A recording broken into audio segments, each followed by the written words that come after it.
அன்பார்ந்த சகோதரர்களே, உஸ்மான் ரலியல்லாஹு அவங்களோட வீடு இப்போ முற்றுகையிட்டு இருக்கிற நேரம் அவங்களை பள்ளிக்கு போகவும் மேலாது, மக்களோடு தொடர்படுத்தவும் மேலாது என்ற நிலை இருந்தது. இது மட்டுமல்ல, அவங்களுக்கு அவனோட வீட்டுக்கு வெளியிருந்து தண்ணீர் கொண்டு வந்து கொடுக்கக்கூடிய முறை தான் அன்றைக்கு இருந்தது. வீடுகளில் தண்ணீர் வசதி வாய்ப்புகள் இருக்குல்லையே, அப்போ அந்த தண்ணீர் வந்து சேரக்கூடிய வழிகளையும் அடைத்தார்கள். என்ன அர்த்தம் என்னென்றா, பசி பட்டியலிலே ஒரு சாகட்டும், வெளியிலேருந்து எந்த உணவும் உள்ள போகக்கூடாது, அந்த வரக்கூடிய எல்லா வழிகளையும் அடைத்தார்கள். நீங்க இப்ப இந்த வீட்டுக்குள்ளேயே தான் இருக்கணும், பதவி விலகி போங்க, நீங்களா விலகி போனா சரி, இல்லைன்னா நாங்க கொள்ளுவோம் என்ற அடிப்படையில தான் அவர்கள் நிற்கிறாங்க. உஸ்மான் ரலியல்லாஹு அன்ஹு அவர்கள் எப்படிப்பட்ட ஒரு மனிதர்?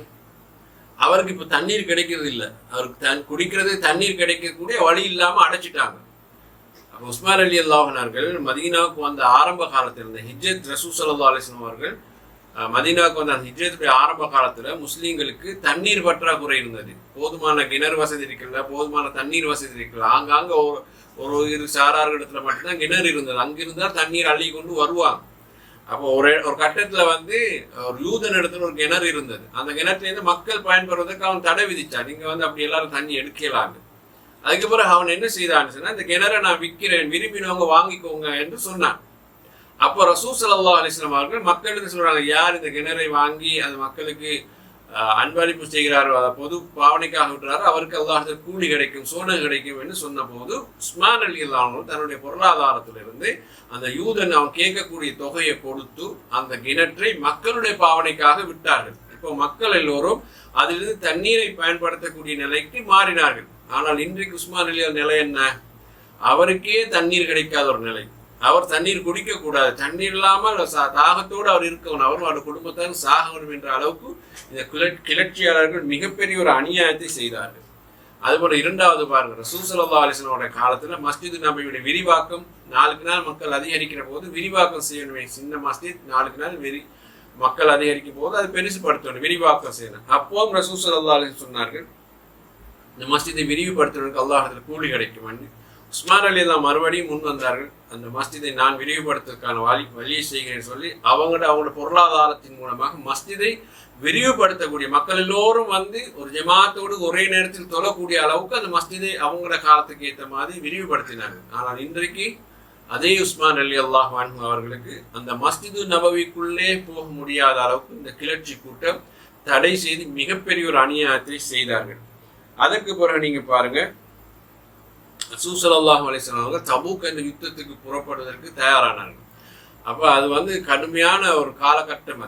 அதுக்கான பொருளாதார வசதிகள் இல்லை, போதிய அளவுக்கு யுத்தத்துக்கு தேவையான தளபாடங்களை வாங்கக்கூடிய அளவுக்கு வசதி வாய்ப்புகள் இல்லை, மக்களும் மேல்மேல் உள்ளவர்கள்.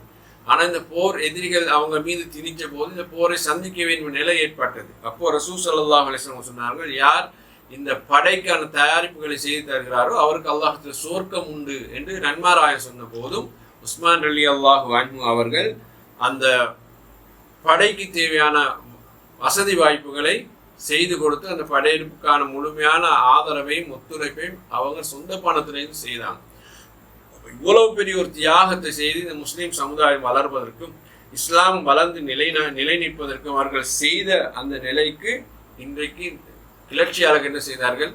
இது அனைத்தையும் தூக்கி எறிந்துவிட்டு, அவங்களுக்கு இது நடந்ததும் தெரியுமா தெரியாதுன்றெல்லாம் பிரச்சனையே கிடையாது, அவங்களோட நோக்கம் வேறே. எனவே இன்றைக்கு உஸ்மான் ரலியல்லாஹு அன்ஹு அவங்க கலகக்காரர்களால் தடுக்கப்பட்டிருந்தாங்க என்று நினைக்கிறோம் நிலை இருந்தது.